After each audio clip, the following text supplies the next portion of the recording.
Get started. Thanks everyone for coming, taking some time out of your Saturday to be here.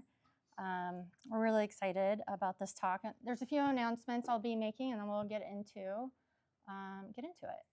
it. Our next appearance is going to be at Earth Fest. Earth Fest is the largest Earth Day festival in San Diego County.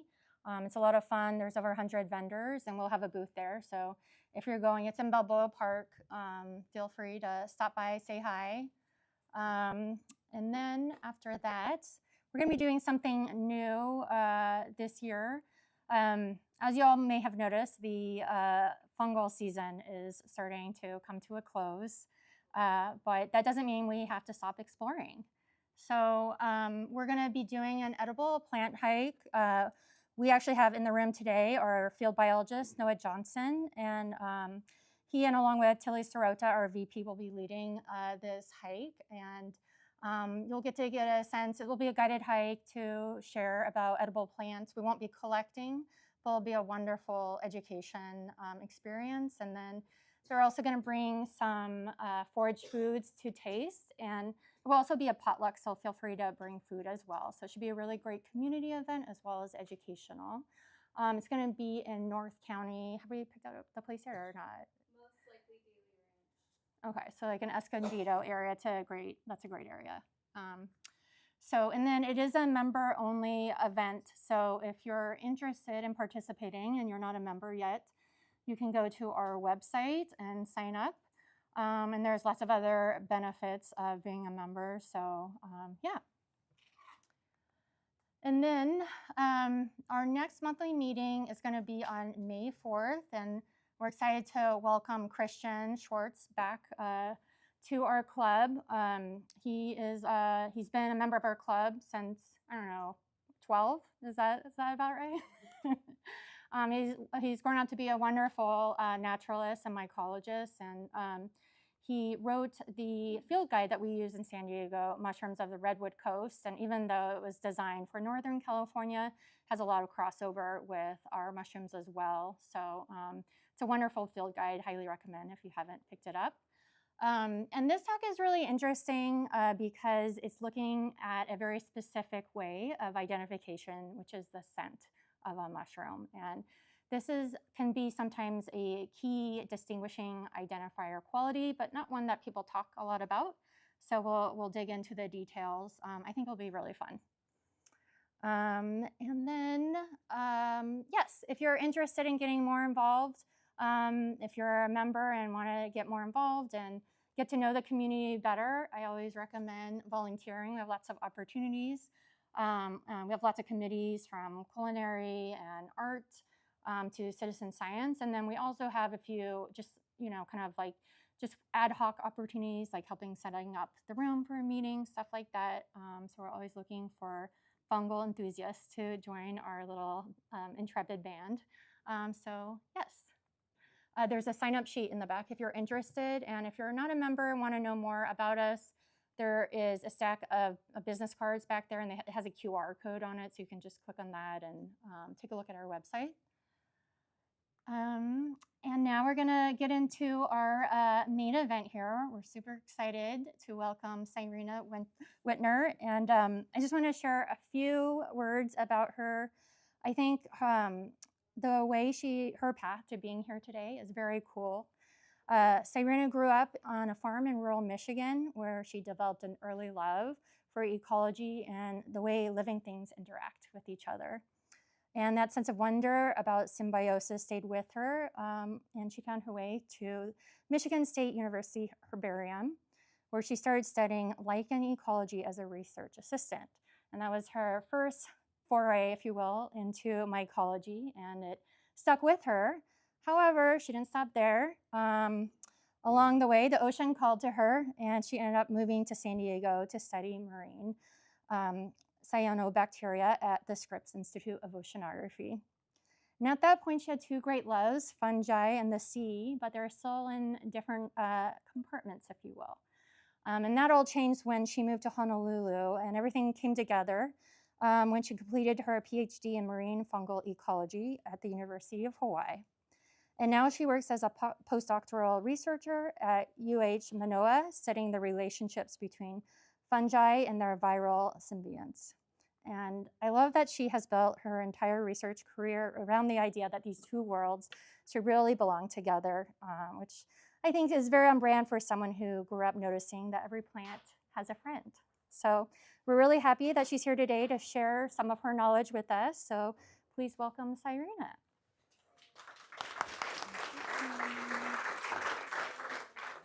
May I have the clicker? Yes, you may. Thank you. Hello, everybody. I don't know. Do I have a microphone or do I need to be loud? You're good to go. Cool. Okay. Everyone can hear me in the back? Sweet. Okay. I have a farm voice, so today we can put it to use. So I'm going to talk about marine fungi and how cool they are, and just generally, you know, I'd like to say they're pretty understudied. Before I came into this field, I had no idea they existed. Now it's kind of exploded. So I hope that everybody either doesn't know anything about them and this really like opens a huge new world for you, or maybe you learned something new today. So yeah, thanks for coming, everybody. First, I just always like to thank my lab. So I just did a PhD at the University of Hawaii. Here's my lab. They're really wonderful. Well, I don't know if this works. But always, you know, doing any research requires a huge community of people. It also requires a lot of funding source. So I've been very fortunate to have funding from things like NAMA, SV Myco bringing me here, SOMA, the whole lot of it, in addition to things like the NSF and NOAA. So thank you to everybody. It takes a lot of work, a lot of smiles and tears. So as you know, we already kind of know, I just think it's important to kind of talk about how I got to where I am, because it's a little obscure, and I think people say, how do you get this random job? So I grew up on a farm in rural Michigan. My grandpa was a farmer. So from a very early age, I was just generally like let loose to play outside, which was really great. My grandparents owned like a wooded lot next to our house. So you can imagine like me and my brother running around and looking for salamanders and finding mushrooms. And then just learning about the farm. So crop rotation and just kind of, hey, we need to have reciprocity for the land if we would like to receive. So it kind of got you in the gear of thinking about symbiotic relationships and how different things work together. And then from there, I went to Michigan State, where I did a Bachelor of Science in zoology, oddly enough. But I worked with lichens. So I was working in zoology and kind of knew what lichens were, but didn't really know what they were. I thought they were a plant, to be honest with you. And then someone said, hey, I have a job opening studying lichens. I said, what is a lichen? And that is when I learned that it is a fungi and an algae. So my love of symbionts really took place. And at this time, it was like 2015 or 2016, and a really cool paper had come out recently where we think of a lichen as having one fungi and one algae symbiont, but actually there can be multiple fungal partners in that same algal symbiont. But usually lichens are just classified by the main two partners. So what can happen is we have that additional lichen or that additional fungi inside of the lichen that produces different secondary metabolites, or these different chemical compounds. And even though we had the same two original partners, that third partner would produce all these different compounds, so the lichen would look totally different.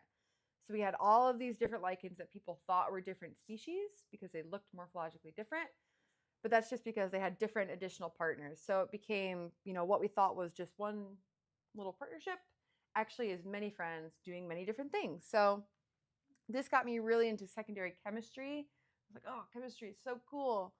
And at this point, I kind of ended up in San Diego a bit haphazardly. I was working in secondary metabolite chemistry and thought it was pretty cool. And conveniently enough, I have an aunt who lives in San Diego who was always like, come live with me. Come get a job in San Diego. So I was like, okay, I live in a landlocked state, but I have the Great Lakes and I've always loved water. Let me see if I can get a job in oceanography. So I just started quite literally cold calling random labs and just being like, hello, your lab does cool things. Can I please work for you? You don't need to pay me. And this, which bosses love. So this got me an internship at Scripps, which ended up being really fruitful and awesome. So I started doing secondary metabolite chemistry in cyanobacteria, which are these filamentous algae, which some lichens actually have a cyanobacteria partner. So I thought that was pretty fun. And for this, we were mostly doing natural product discovery, where we said, hi, do these metabolites that we can get out of these marine organisms have any impact on things like cancer cells? So that was pretty cool. And I was like, I don't really know if I want to work in the medical sphere. I really love the ocean. I like oceanography a lot, but I really love fungi. And I'm like, how do I study ecology of these two things? And at this point, the graduate student who I worked for as an undergrad said, oh, there's this guy in Hawaii who studies marine fungi. You should email him. I was like, those exist? That's weird. And then that's what brought me to the University of Hawaii. So I just completed a PhD studying marine fungi, where we were looking at the ecological interactions between marine fungi and all sorts of other organisms. So it's kind of how we got here. So now we're going to really get into it, friends. I like to kind of start really big and get really small, because we're going to talk a lot about different microbes. And I think it can be kind of hard to like get your brain to go down there. So, when we're talking about the ocean, I think the first thing a lot of people think of is a physical force, like a wave or a storm or something like that. In Hawaii, we talk about surfing a lot. I like to joke that this is my boss, Anthony. He wishes. And then the next thing I think a lot of people think about is, especially when I say, oh, I do marine biology, they're like, oh, what's this fish? And I say, I have no idea. So, people are thinking about dolphins, corals, fish. But I'm actually thinking of the microbial soup. So the ocean, basically, if you scoop up water and put it in your face, you've just thrown like billions and billions of little tiny microbes on your face. These include things like bacteria, things like phytoplankton, copepods, the whole lot of them, and also includes fungi. So in a single drop of seawater, we can kind of imagine like a little cube that is seawater. We have about 10 million viruses. They're the most abundant biological particle in the, DNA containing, I don't know if we would call them biological particle in the ocean. So about 10 million viruses. We have about 1 million bacterial cells, about 1,000 protists, which is phytoplankton.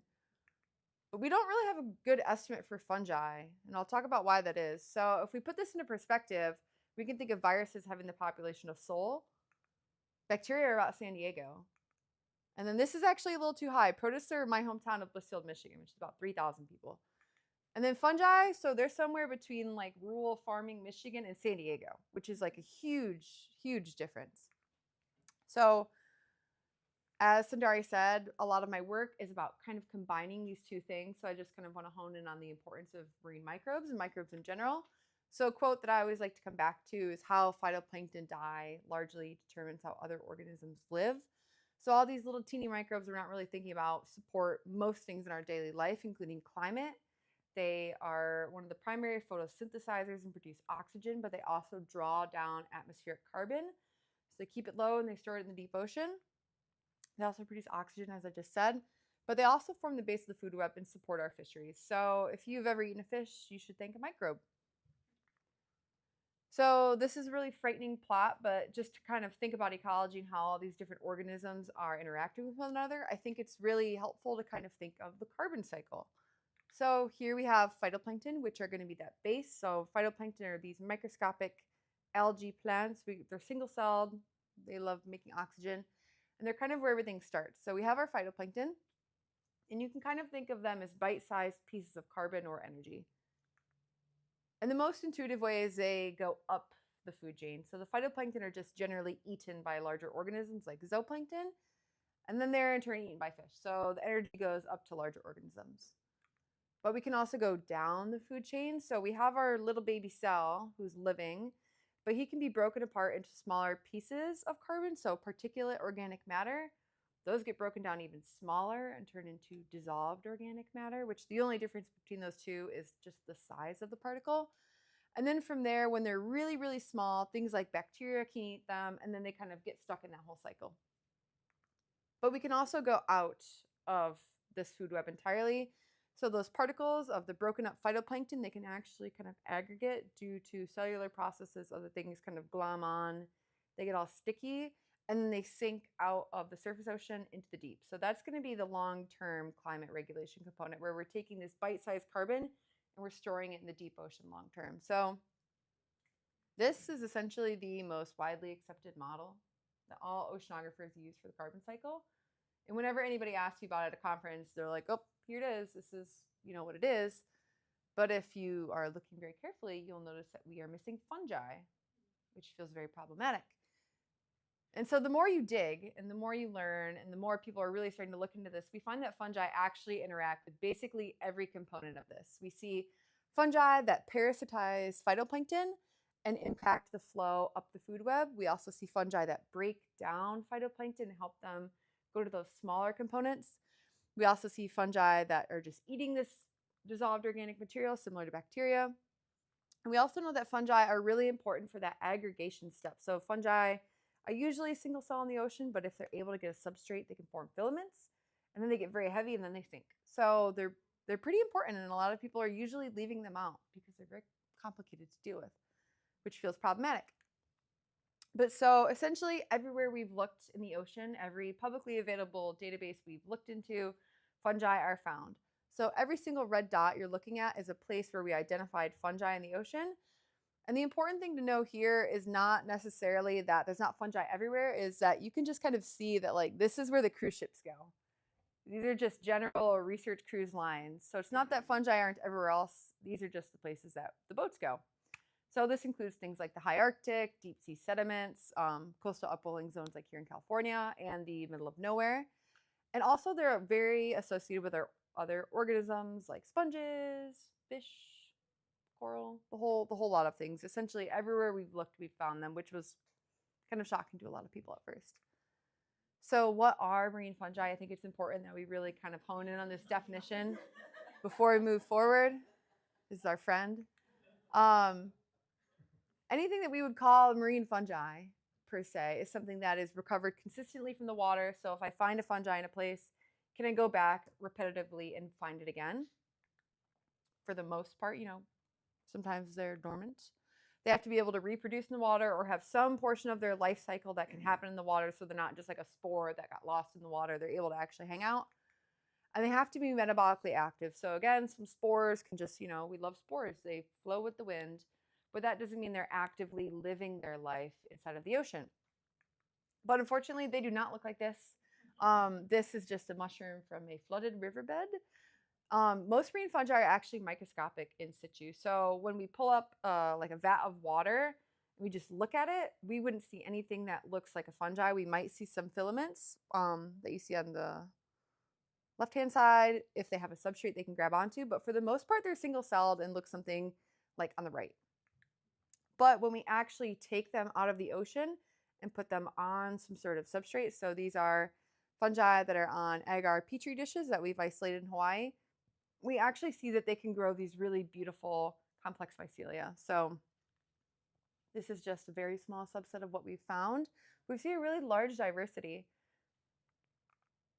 So how did this happen? I know a lot of people here just generally love mushrooms. I also love mushrooms. When we think of fungi, we're like, oh, we have this beautiful fruiting body. But when I think of fungi, for the most part, I'm thinking of something that looks a bit on the left. So how did this happen over time? How did we get here? Seems pretty stark. So if we're looking from left to right, we're seeing evolutionary time. So all the way on the left is going to be our earliest, most young basal fungal lineage. And it was kind of just like a little cell floating around. They evolved in the water, and then they moved to land. So somewhere right around here, we lost a flagella. So fungi used to be single-celled and just have a flagella swimming around, hanging out. And when they lost the flagella, they were able to move to land. But this also allowed them to grow different traits like hyphae. They gained a sense of gravity.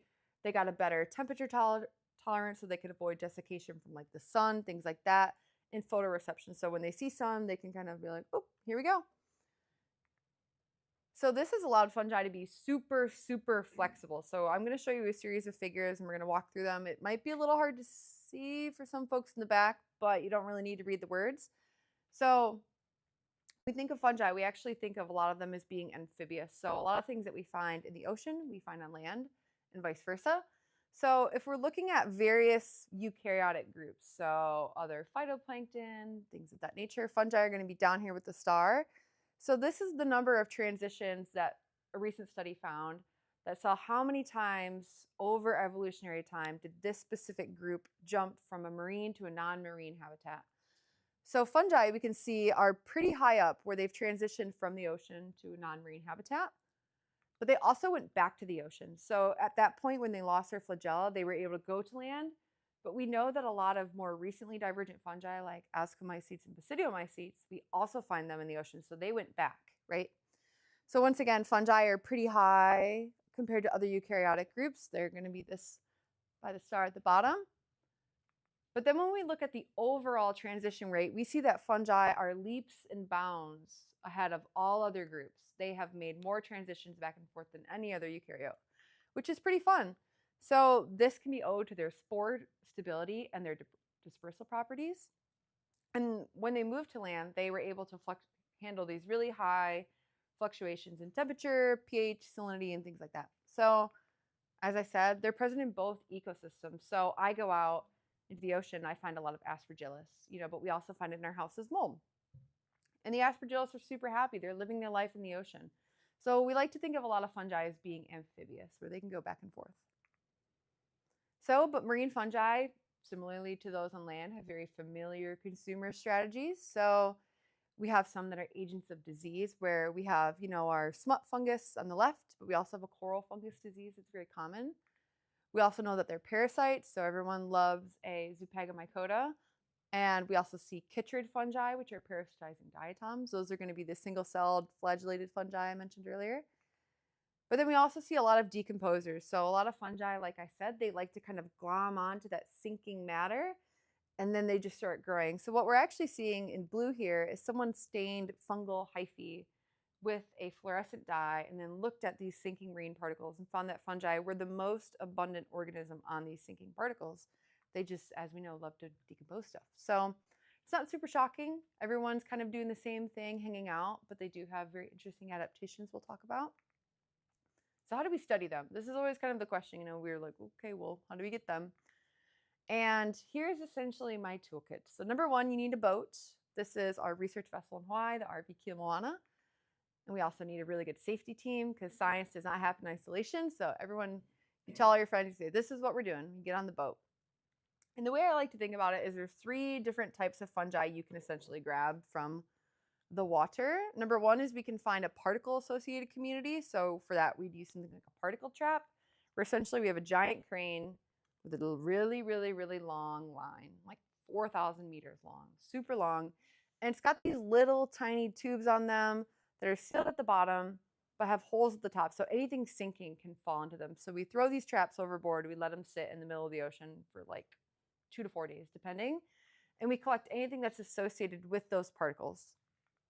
But we also can deploy what are called Niskin bottles to look at anything that's actually free floating in the water column. So same concept, we have a crane, we have a giant line, and we have these little bottles, which are right here. There's a bunch of them. And essentially they open at both ends. And when you're on the ship, you hit a button and it closes and snaps closed. So you can get a snapshot at every depth that your bottle's on. And then from there, we can just filter it. But we also can look for biological samples or things that are associated with different organisms. So for that, we're usually going around scuba diving or snorkeling, collecting coral, like on the left, or various sponges. So each little color blob is a different sponge that probably has a different fungal community, and you essentially just bring them out. You can blend them sometimes, which is a bit freakish, but and then you just put them on a petri dish and you let them go crazy. And then from there, we have our different sample types. We can ask a variety of questions. So I think the most basic ones that usually everything kind of stems from, especially with marine fungal research, it's pretty understudied, so we can ask very simple questions, most of which arise from which fungi are there in that location, what other organisms do the fungi interact with, and how do fungi interact with their environment. So, responding to chemical cues or temperature and things like that. And then from there, we can do a few different things. So we can culture the fungi and do a culture-based assay. We can extract their DNA and figure out what genes they have and try to sort of gauge a function. Or we can stain them and do microscopy and look at them under these different conditions. So we have a lot of options. So at this point, I think it goes without saying that marine fungi interact with diverse organisms and their environment. So here's just a little schematic of all the different things marine fungi interact with. And today we're going to go through a few different case studies. So we're going to talk about fungi and their relationship with plastics in the sea. fungi as they relate to coral reefs and phytoplankton, both as friends or as foes sometimes. And we're also going to talk about extremophile fungi in deep sea environments. So this is where we're headed. And we're going to talk about extremophiles, which are pretty fun. So for this, I always think hydrothermal vents are probably the most aggressive and interesting thing to talk about. They're globally distributed. So everywhere where we have a tectonic plate, at the convergence of those plates, we have a rift zone. So here's just a map of various hydrothermal vents. So everywhere that's a red dot, guaranteed there's a vent. Anything that's yellow is supposedly, but very widespread. And this is just generally like, what is a hydrothermal vent? It's kind of an obscure thing. It's pretty much just an underwater volcano. So we have a rift of our tectonic plates, and then we have our magma. Oh, I keep forgetting this doesn't work. Oh, it actually does. Maybe not. We have our magma core, and then what happens is we have these little tiny channels of seawater that come in right above the magma, and it essentially just pops out the top.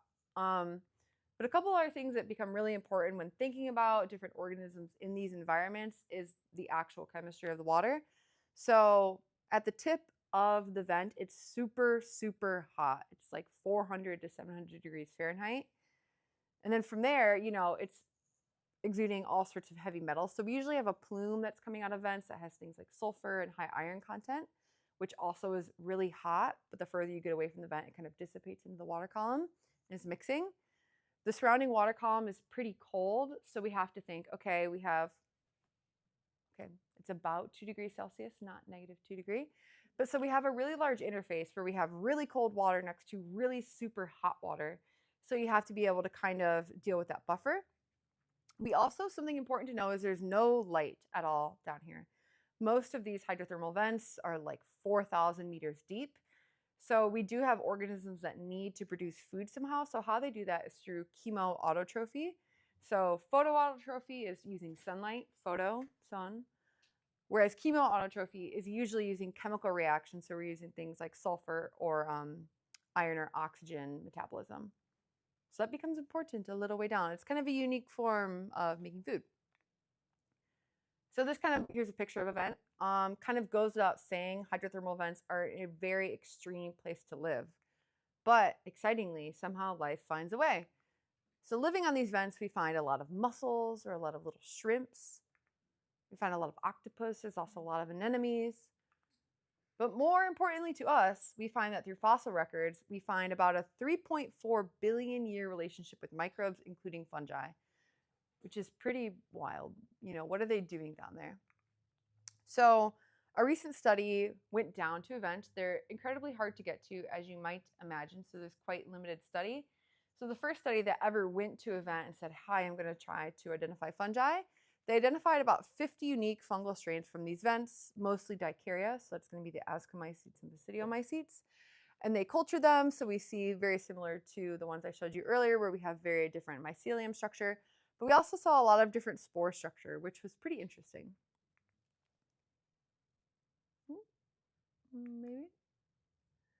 But then they went a little bit further and said, what are they actually doing on this vent? You know, fungi are down here. What do we know about them? So they took those cultures and sequenced their genomes and said, okay, what might they be up to? But they also fed them different types of food sources. So we know that these organisms, like I said, are chemoautotrophic. So we kind of know what type of food they're going to produce. So if we're able to get that food and feed it to our fungi and see whether they like it or not, we can kind of get a sense for their lifestyle. So a lot of these fungi are using really complex food sources. So they're feeding on these dead organisms. They're also parasites of things like mussels and mollusks and anything that they can find that's available, they're parasitizing. So very complex, very different food acquisition compared to something we might find in the water column. We also see that they're able to compete with other microbes because they're producing a lot of antibacterial defense systems. So usually when we see fungi producing antibacterial compounds, it's usually to deter them from going for the same type of food source. So for this, we might think, okay, there's probably some particles, some little yummies that the bacteria also want, but the fungi really want. So we're like, okay, get out of here, bacteria.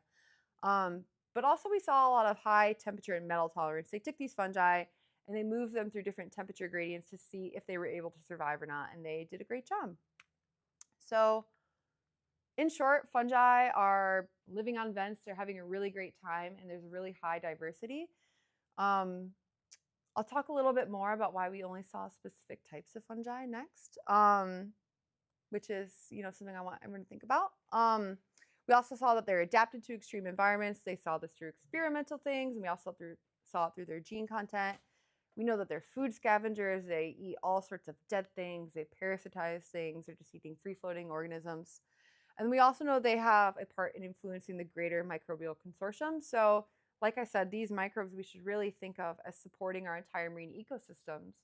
So fungi are able to influence that, what are the impacts they have upstream.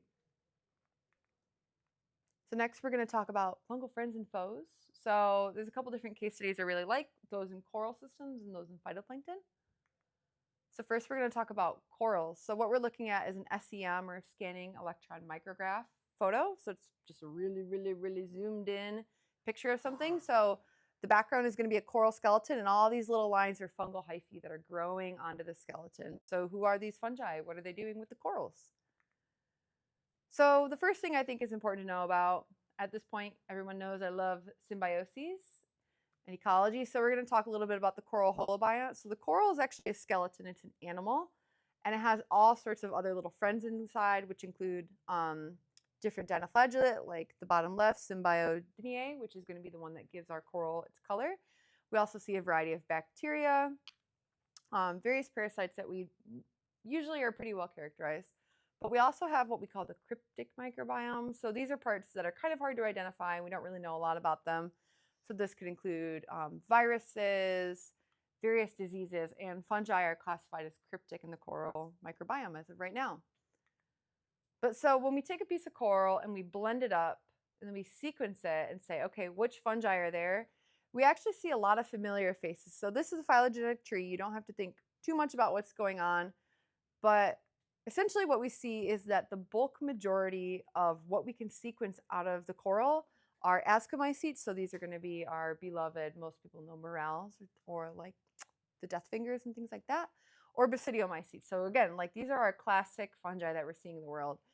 And also we see some novel taxonomic diversity that also are basidiomycetes. So this is usually the point where I like to talk about fungal representation. So if we go back here, we see the most of coral are comprised of two different types of fungi. But that's not necessarily the whole picture. So when we're looking for a different organism, we have to think about the different ways that we can actually get to it. So one way is through culturing them, but we have to remember that some fungi are obligate parasites, for example, so they won't be able to grow without their host. So that already excludes a huge chunk of fungi. Other types of fungi are these single cell flagellates, so they might not like to grow on solid media, so we can totally cut them out as well. But then when we go ahead and sequence their genome, we're thinking of how old and how diverse fungi are. So when you're trying to identify something genetically, you usually design what's called a primer, which is just a series of genes that can identify a specific group. But not all fungi fall into that same category. So when you're trying to say who's there, it's really hard to get the entire diversity with just one little target. And then not only that, because most people are only using one target, or it's really easy to culture specific groups and then sequence them and then get really good references. Whenever we actually do get interesting sequences, we're not able to classify them because they might just not be in the database at this point. So whenever we're looking at something that involves genetic data or culture-based data, it's really important to know that this is only like a tiny, tiny fraction of what's going on. So yeah, there's a lot that we don't know, essentially. So within these groups, we have all these fungi, and we know that fungi do a lot of really beneficial things based on sequencing their genomes for the coral, some of which include increased nutrient cycling. So kind of similar to fungi on land, they're able to take various nutrients that are kind of hard to break down. The fungi break them down and make them more available for other microbes, including the coral holobiont members. So this makes coral really happy when we have really beneficial fungi who are helping feed them. We also know they produce genes that are kind of like a sunscreen. So fungi, corals have a mucus on them, and a lot of fungi live in this mucus and produce genes that prevent sun rays. So we're helping the corals prevent from bleaching, and there's a lot of interest in whether or not fungi can be used for coral restoration amid increasing temperatures. And we also know that they protect from harmful microbes. So very similarly to in a hydrothermal vent system, fungi are competing with all sorts of different organisms, specifically something like a bacteria. We might know that, we have our coral, we have all of its normal, happy members, and there's always going to be some type of invader. And it's important that the fungi is able to protect the host because the fungi also gets a benefit. It gets other nutrients, it gets shelter, things like that. So when they're all happy kind of together, they start to produce compounds that protect other members of the ecosystem. So that could include getting rid of any sort of diseases, right? But this is like best case scenario. And sometimes bad things can happen. So fungi are great. We love fungi. Sometimes, as you all know, fungi can be quite bad. So they also are agents of disease in coral. So here we have just a really happy, healthy Gorgonian coral. He's having a really nice time. But at some point, this coral, our host, might experience prolonged and really severe stress. So this could be increase in ocean temperatures for prolonged periods of time, like a heat wave, excess nutrients into the water. So if there's a large storm event, we can imagine a bunch of runoff going into the water, and a bunch of other microbes kind of taking advantage of that and overpowering our coral. At this time, he becomes a bit susceptible and invaders might be able to come in. So all of our microbes who are originally in there, who are working really hard to keep out these pathogens, are essentially overloaded and these bad guys can kind of come in. So something that's really prominent with corals is aspergillosis disease. So this is a type of aspergillus that comes in, invades, and it pretty much just like degrades coral. And we find these really large holes. And the issue that can become really, really just a bad issue, generally speaking, is when these microbiomes are altered in these series of stress. Usually things that are able to come in are pretty good colonizer species. So they usually have some sort of genes that allow them to establish and kind of hold on. So even if the coral goes back to its happy, like, oh, okay, the water's good again, if these sort of parasites have come in and they've overtaken, it can be really hard for the happy microbes to make their way back in. So that's how we see large-scale disease outbreaks on coral reefs and things like that. So now we're going to talk about phytoplankton, which is also sometimes kind of gloom.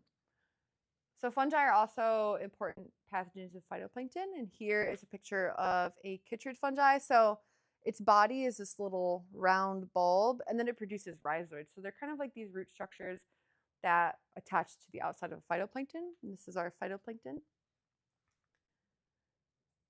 So just to kind of hammer this point home, phytoplankton, I love them. They're really wonderful. But if you're ever breathing, you should really, like, every third breath, you should think of phytoplankton. They produce about 30 to 50% of your oxygen. I hope everyone said thank you in this last 10 seconds. They produce these massive blooms that we can see from satellites from space all over the globe. And so they're really, really important. So, I want you to kind of go into this thinking about if we have our budget of phytoplankton and it's this big, and this is how much phytoplankton we need to be happy breathing our air. Okay, think about that. Keep that image in your mind. But so also importantly, phytoplankton form the base of these marine food webs. So it's not only about quantity of phytoplankton, it's about quality. So a recent study looked at the size of these phytoplankton and how it can correlate to catch rates. So it didn't have anything to do with how many there were, but they found that larger cell sizes on average produce more fish down the line. And this is something that they're able to forecast like 5 years out. If we can look at phytoplankton communities here, we can predict catch rates down the line. This informs fisheries management, catch rates and things like that. So we're thinking about parasites of these phytoplankton. It might be more or less like removing specific ones due to size preference of the parasites, etc. So chytrid fungi are a bit unique. I think most people don't know a lot about them kind of offhand. So I like to talk about their life cycle because it becomes very important to the general ecology of the study. So up at number 1, we have our little aquatic motile zoospore. We have a single cell. He's just our body. He's got a little tail. He finds a host, usually through chemotaxis in the water. So all of these microbes are exuding chemical signals and like, hey, I'm over here, similar to in a soil environment. So our parasite, he's like, oh, this is a yummy phytoplankton. He swims over, and at number 2, he embeds into the host cell. So those little rhizoid root structures, if you will, latch onto the plankton, and then his body grows. And then at number 3, this body actually matures, and inside of it form a bunch of new different zoospores. So from one single zoospore, we can produce up to like 300 new baby zoospores, so when you're thinking about that, it can become quite exponential, right? And at some point, the cell gets too big and it just bursts open. So at number 4, our thallus opens and all of the new zoospores are released, and they're going to go swim around and do the same thing over and over. So we're thinking about how much, chytrids we have and how much phytoplanktons we have. Excuse me, we can see that fungi present really, really strong pressures on phytoplankton blooms. So this is kind of a lot going on, but we're going to walk through it together. So on the x-axis, we have time. So we're tracking a phytoplankton bloom as it happens. On the left axis, we have number of phytoplankton cells, so just how many we have. And then on the right, we have how many of those cells are infected. So the solid line is going to be the number of phytoplankton cells. So let's just look right here. We have this many phytoplankton cells, and the circles are going to be percent infected, right? So at any given time, up to 80% of a phytoplankton population can be infected with these fungal parasites. So, we're thinking about these relationships, and that's just like normal case scenario where our hosts aren't super stressed. Sometimes the fungi don't kill the cell. Usually what happens is the rhizoids, they're actually slurping nutrients out. But not all the time the phytoplankton die. It depends on the chytrid. It depends how stressed the host is. So if we introduce a stressor, how might this change the dynamic of infections? So why should we care about host switching?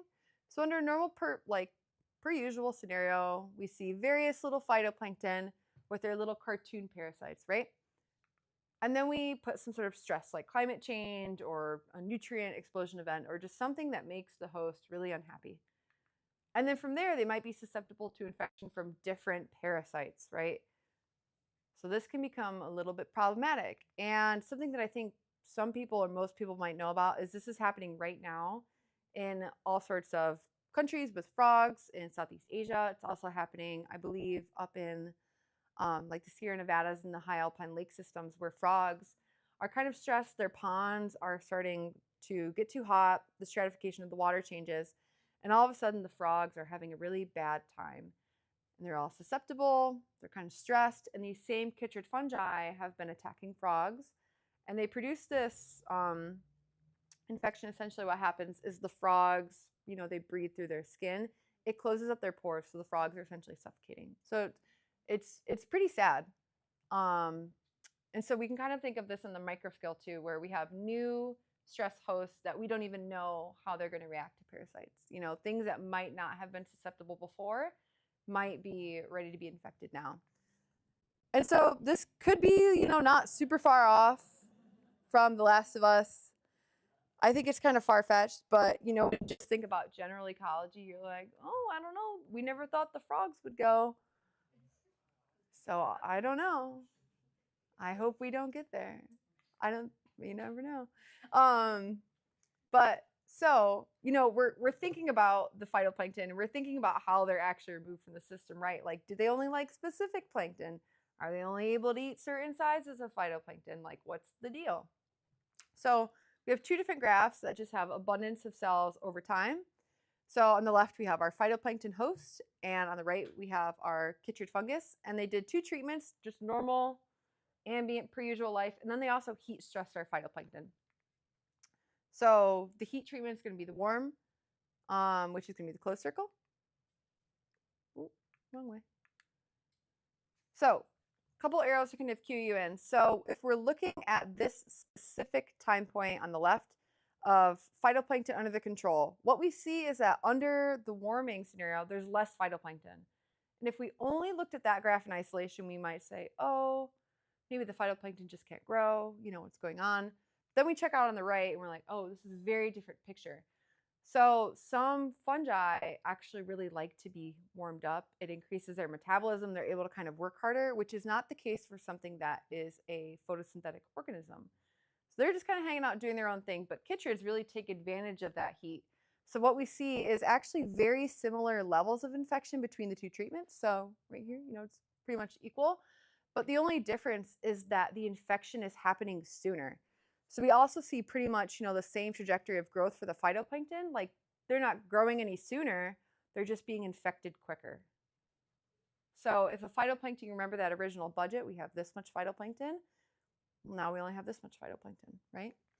So higher rates of infectivity could mean less phytoplankton, which could be kind of bad for a variety of reasons. You know, we have less oxygen for us, less food for larger organisms, less climate or carbon storage in the deep ocean. And it can start to get really scary. And these are systems that we know very, very little about. But yeah, so just kind of, that was kind of doom and gloom. It's, so I work in disease ecology with phytoplankton parasites. So I'm always like, whoa, freaked out. But we're going to talk about a really fun one next. So don't worry. So just kind of going back through it, coral-associated fungi, they can either help or hinder coral health. It really depends on who's there and the environmental context that allows them to persist in the environment. Therefore, they can impact reef stability. About a third of fish spend some portion of their time on a coral reef, so it's important that these reefs are healthy, right?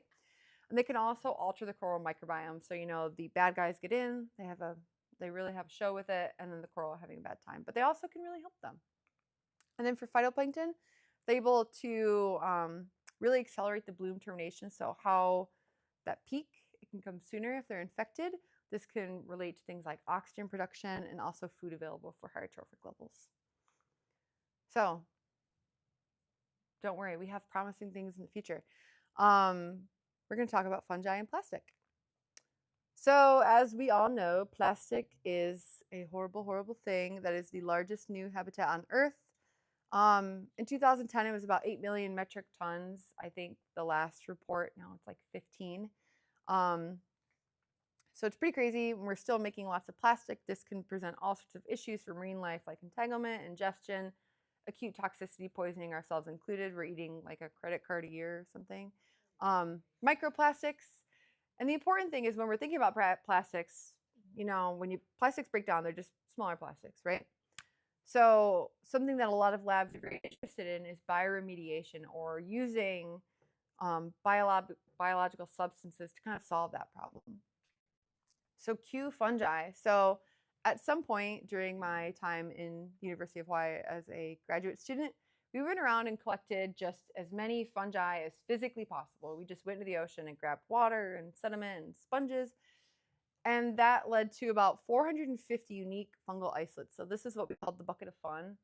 At some point, we had just like, we had like 3,000 different cultures that we were like, what is this one? What is that one? Because there's 20 things that are all white and they all look the exact same. Are they different? So at some point, we ended up just like throwing them in a bucket. And it was mass chaos, but it was super fun. So after all of the sequencing, we end up having 450 unique isolates. And these were mostly the ascomycetes and basidiomycetes, just because they're extremely easy to culture. And we weren't trying to target different organisms. So from there, we have all of our happy little cultures. And we inoculated plastic media with these marine fungi to see if they could decompose the media. So this was done in part with an undergraduate assistant I had, Rania Steinbeck. She's really awesome. She works at Moss Landing now, is doing a master's. So she's brilliant, and maybe she'll come talk to you guys someday, but she's doing it. So essentially we had all of these fungi cultures, and what we did is we made the media. So they're a little agarose petri dish, and you can take soluble different plastic compounds. So we took polyethylene and polyurethane, mixed it with our media. So now we have a plastic, yummy little plastic media. And then we inoculated it on with our fungi. So each little blip you see is our fungi. And then we saw what's called the zone of clearance, where anywhere they were eating that plastic, it's kind of becoming transparent. So it was pretty fun. So at this point, we're looking at clearance rate of these plastic-eating fungi. We say, okay, they're hungry. How hungry are they? So we do this by measuring the clearance rate. So we have two strains, strain A and strain B, and we inoculate them both for a week. And what you do is you measure this zone of clearance. So how far from the inoculation point do they grow in a specific time?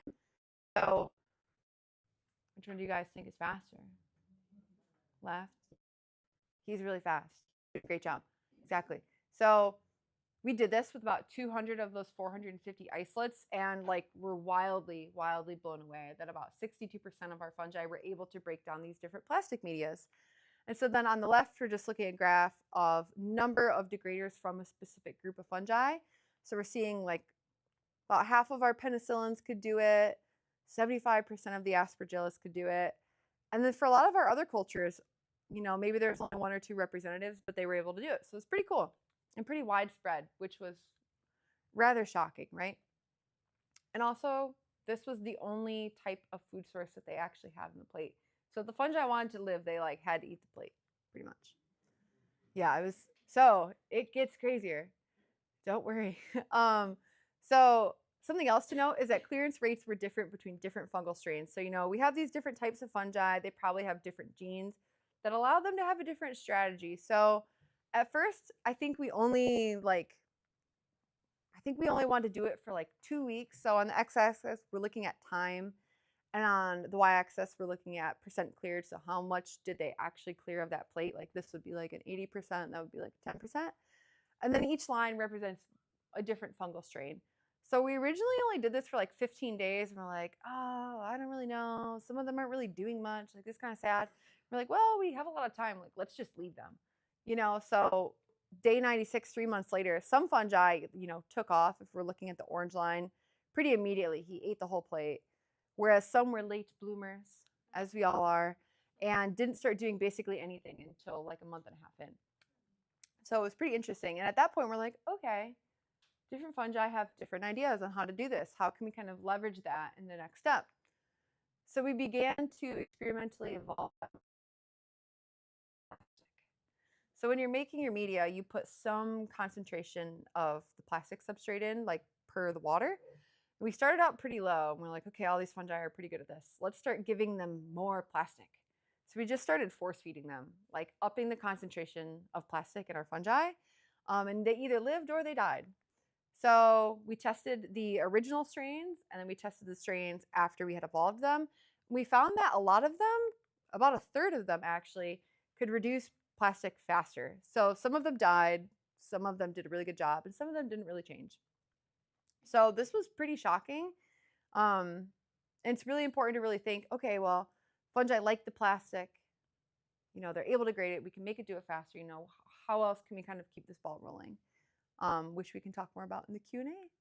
So I'll leave that a little bit open. So when we're thinking of fungi, they seem to be a really promising bioremediation avenue. Plastic is one of the huge, great issues of our generation. And I think it goes to say that everyone's trying to figure out how we can reduce everything that's going on in the ecosystem. And fungi seem to be really great because these are fungi that came from the ocean. In Hawaii, we have so many plastics, right? Like they're everywhere. So we know that fungi are having a good time, probably on the plastic. We also see that in like an oil spill event, fungi are usually the first colonizers of oil spills. And then after they've broken down these different compounds, other things like bacteria kind of come in. And we can kind of owe this to fungi's ability to be a really good decomposer. As we know, they're really good at degrading hard substrates like wood and cellulose. So it seems like they can use that for plastic. So they naturally degrade these compounds. We're not doing anything different to our fungi other than feeding them plastic. They're able just to do it on their own, which is really great. Some of them can do it faster, which is really exciting because if we know how we can make them faster, we make them even faster. And this is really good potential for conservation efforts. So main takeaways on everything we've talked about. Marine fungi are dynamic. They're widespread or ubiquitous in marine environments. They interact with various organisms and their environment just generally. We also know they influence these global cycles, so biogeochemical cycle, like a carbon cycle, how they're influencing the amount of phytoplankton or how it breaks down in the ocean. But in general, it's kind of a black box. So like I said, there's a lot of gaping holes. I think most research, especially with bacteria, you can get really, really, really deep because we know so much about bacteria. They're really easy to study. Their genes are really simple, and it's really easy to get a reference. But fungi, like as we all know, are pretty weird, and they're really, really diverse. So there's really no one size fits all on how we could study these organisms, and they're in really extreme environments sometimes that are hard to get to, that cost a lot of money to get to, and we just don't always have the resources for it. So if you're ever interested in like going to grad school for something really strange, this is a great place. And with that, I'll take questions. Thank you.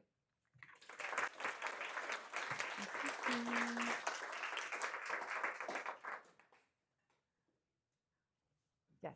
I'm interested in when you have a clade that appears in both marine and terrestrial environments, how do you determine directionality of the transition? Yeah, that's a really good question. And I think for the most part, it would probably be determined by what clade it is. So are you more like, did it move to the ocean or move back and forth? Either. Yeah, I think it has to do. So I'm not super well versed in that specific topic, but I think it would have to do with if we're looking at a specific gene, you can trace the least common ancestor of it. So we know when a specific gene has evolved. So, for example, if he really recently lost his flagella, but he really recently gained something like light sensitivity, probably went one way. But if we know that he has light sensitivity and maybe has a new trait that doesn't exist in really old fungi for tolerance in a marine environment, we can probably see that he went back and forth. So depends what you're looking for. Yeah, thank you. Yes. Hi. Were some of the fungi that you guys were studying that were eating the plastic, were they off of the thermal vents or were these other species that you found somewhere else? Yes. Okay, wait. Before I go, should I be repeating the question loudly? that'd be great. Yeah. Yes. Okay, that's what I thought. Okay, so the question was these plastic-eating fungi. Where did we get them? Were they from the hydrothermal vents, or were they from somewhere else? So these were just all around like the island of Oahu. So I actually don't think I really pointed that out. Let me go back. Maybe.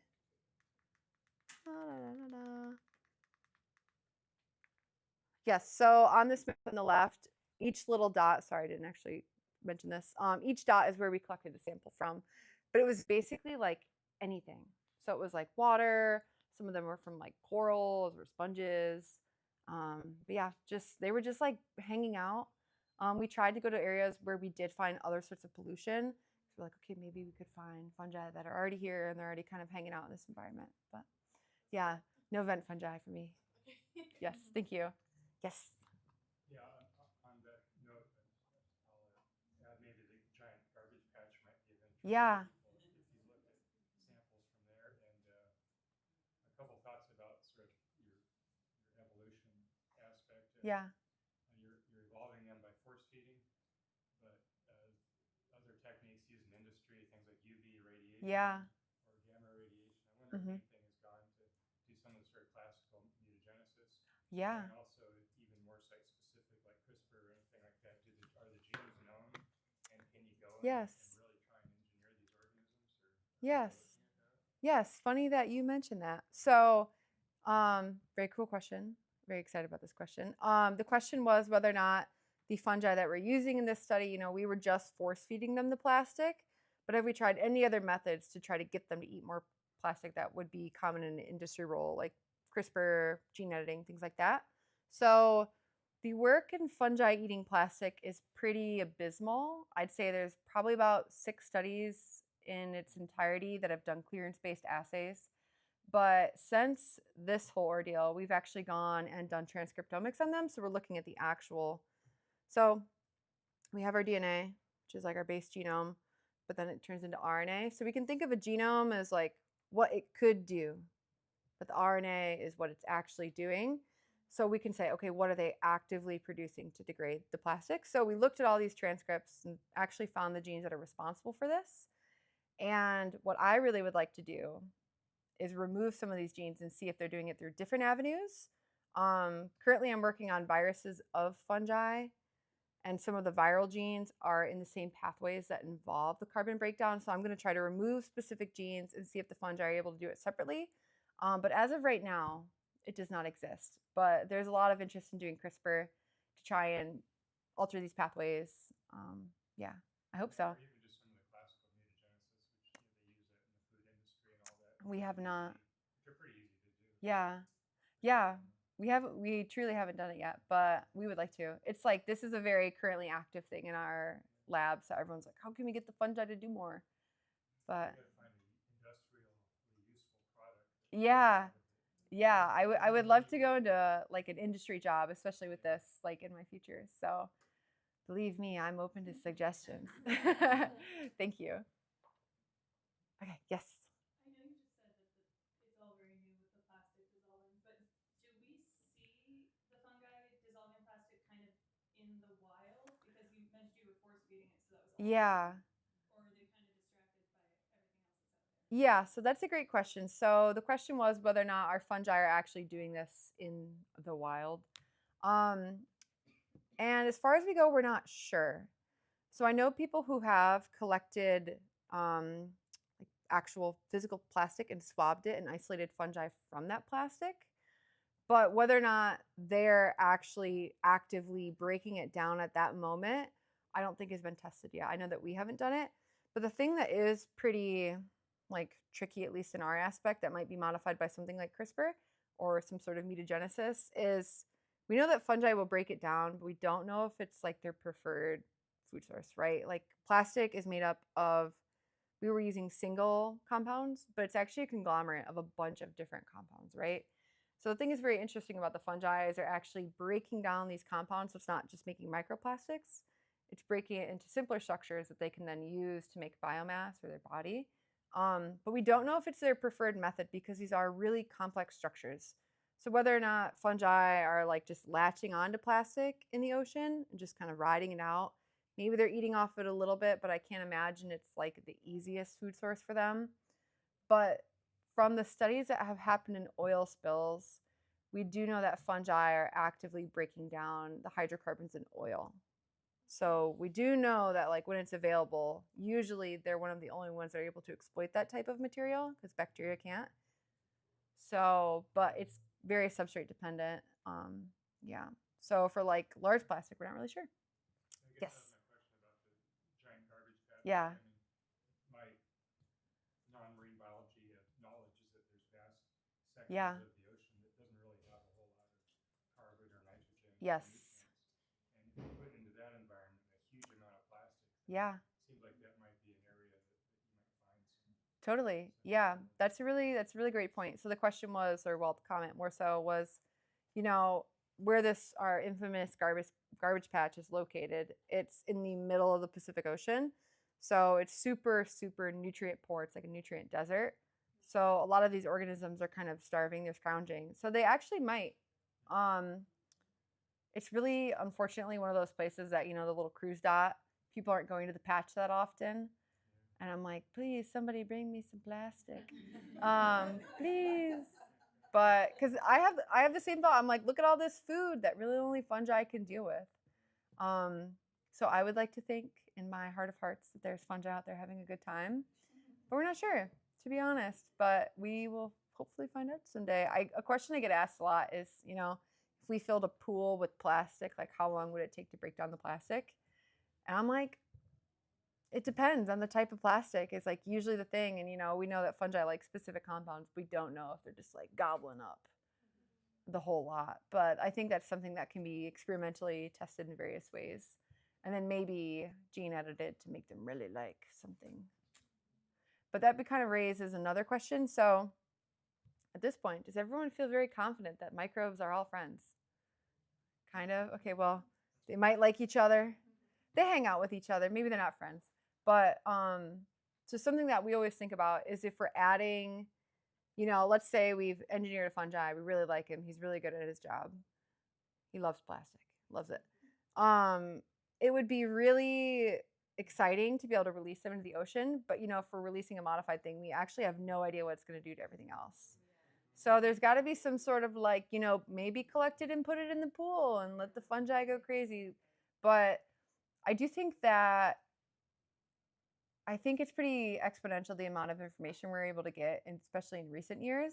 So I do hope, and I have some sorts of just general like, oh, I think we can optimism that if we're able to study the environment enough and know who's there, and we get really good data on, you know, what they're doing and what they might react to, that we can start to test it with different models and say, okay, if we added something like this into the equation, how would everything else change?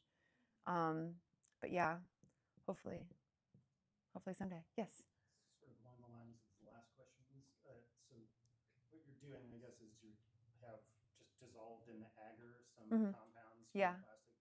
So have you tested or do you know if they can actually eat rigid polymerized plastic? Yes, someone in my lab is doing it right now. So far, it's we don't know if they're doing it. They're currently sequencing it. But what we do know is so they put a bunch of little like different plastic fragments into the vial and they're like, go crazy fungi. A lot of fungi are forming really large like films on the plastic compared to something that just has bacteria. So usually when you're forming this film, you're releasing, so fungi, this is a fun fact that some people may or may not know, fungi feed entirely extracellularly out of their body. So what they do is they secrete an enzyme to break down something in the environment and they reabsorb it. So usually when they're forming a biofilm, it usually has to do with like sticky enzymes. So when we see these films, we can assume that the fungi are releasing some sort of compound to do something to their environment. Whether it's just substrate attachment at this point, we're not really sure. But what we also know is they're producing different metabolites inside and outside of these plastic substrates. So putting the genes to it, like we're like, oh, we're producing this compound, but like, is this the compound that we need to do this job? Like, let's find out. But I'm pretty confident. The things are looking pretty promising in the lab, I will say, which is pretty exciting. I would love to do a chemical analysis of the actual plastic, because a big question that we get is we have our plastic and we know what it's made of originally, but over time the fungi are, breaking down the actual chemical composition of the plastic. So how does the plastic actually change over time? What are the byproducts? Who's maybe going after the byproducts? A lot of scary chemistry work. Somebody will do it. Confident. Yes. Yes. So I know you said that right now you haven't looked at what the preferences, Mhm. because like there's so much that could be out there right now Yeah. in the marine world.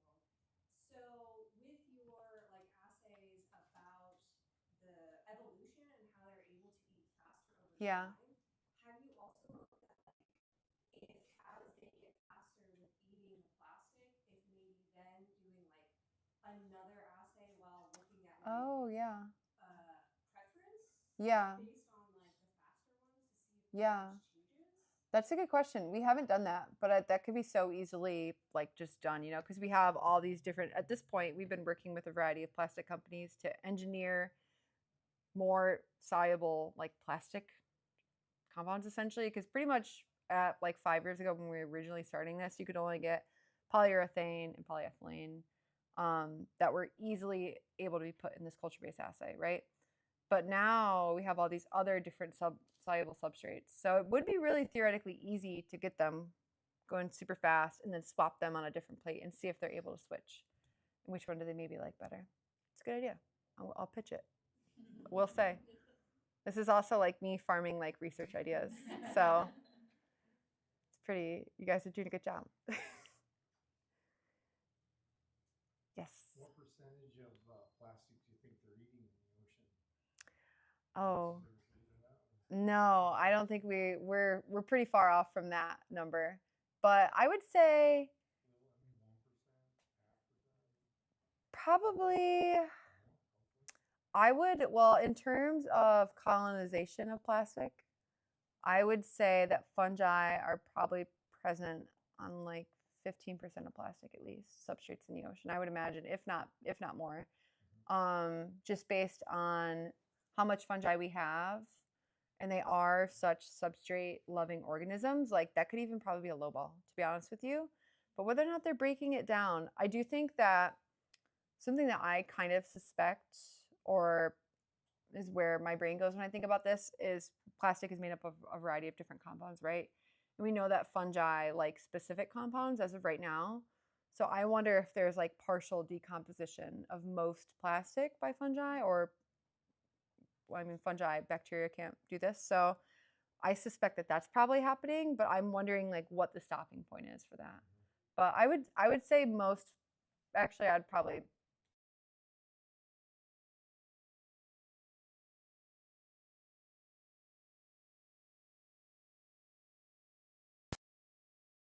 This earlier with words of virus, and I'm curious if you could talk a little bit about the symbiotic viruses, and Yeah. kind of caught my ear. Yeah. And This bacteria pages are phenomenally interesting. Oh, yeah. So this is exceptionally strange. Okay. So the question was about these viral symbionts in fungi.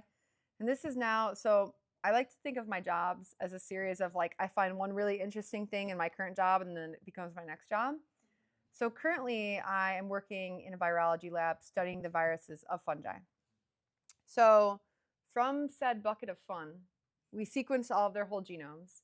And I was like, okay, we're doing the plastic work on it, but I had a virus man on my dissertation committee. He's like, you should look for viruses. Are there viruses in there? I was like, sure, fungi have viruses, right? Because everything is kind of susceptible to viral infection. So we looked through all their genomes and found like a metric boatload of viruses. Like basically, I think it was like 215 out of the 450 had some viral genes in them at high confidence. So then what we did is we took some subset of the more interesting ones. So I study what are called giant viruses, and they're giant for two different reasons. Most viruses are really, really, really, really, really small, like so small. And then some viruses, the giant viruses, could be the same size as bacteria, which is about 100 times larger. But they also have really large genomes that have all sorts of different genes that involve things like carbon metabolism. So when you're a virus, you kind of have a couple different things that you can do. You can be an actively infecting virus. So that's most bacteria infecting viruses, where they're like, okay, here's my host. I'm going to go in there, and then I'm going to break the cell open and just keep reproducing. So that's one avenue. You can be an active virus, or you can also be what's called a latent virus, where you just kind of hang out. It's actually more advantageous for you to just kind of hang out in the cell and just reap the benefits of your host. But what can happen is over time, these viruses become inactive and they actually will integrate into the host genomes, because their viruses are just like a little clump of genes essentially wrapped up in a shell, which can break. And then they go into their host. The host is like, oh, cool, new DNA. Let's see what's up with this. So a lot of our fungi, and what my current job is, have these really old, ancient viruses in them that used to be active, but now are theoretically inactive because they're missing a lot of the genes that say, hey, we can actively reproduce. So when we look at the fungal genome, we see viral genes. And when you're seeing foreign genes in a cell, we're like, why are you maintaining these? Because it's kind of costly to maintain things you don't use, right? Just as like anything. So the fungi are presumably using these viral genes for some purpose, right? We don't really know what. I have some indication because looking at the viral genes, we can see different genes that are part of carbon metabolism pathways. So things like decomposing a substrate.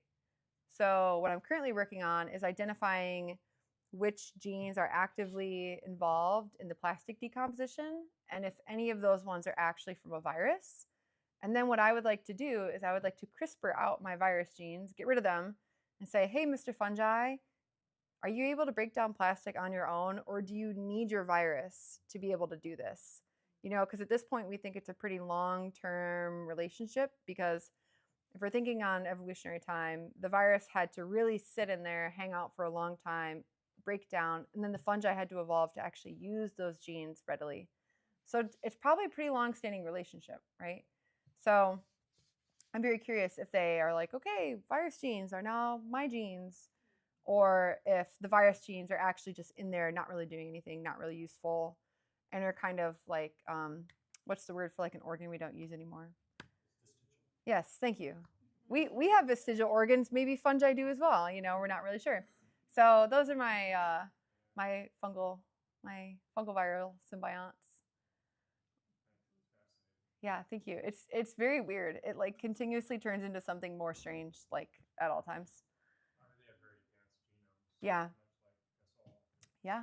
They have things like retrotransposons. Some of them do. Some of them are RNA viruses. So different viruses have different life cycles, right?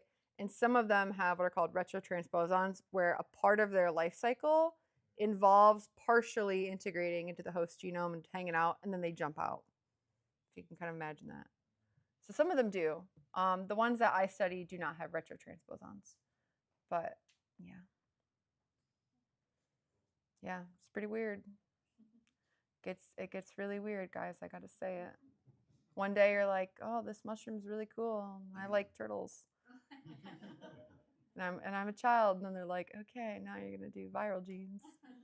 But it's cool. It's pretty fun, and like it's always like interesting to talk to people because you're like, oh, I would have never like thought this was a thing. So yeah, it's pretty cool. What was everyone's favorite part? Naturally, yes. Cool. I know it can be very both, and I think that fungi are really cool and they're very interesting, but they also have a lot of like could be really good or could be really bad depending on the scenario. And I think that the other important thing to really think about is that like fungi can start good, but they can turn bad. You know, depends. So Just like people. Thank you, MJ. This is my roommate in Hawaii's mom. She lives here. Very excited to have her. Yeah. Well, if anybody has any like questions, like you can just bother me at all times. I love just like talking. So feel free to call me or text me or whatever. Cool. Thank you, everybody. Yay. Yay. Thank you.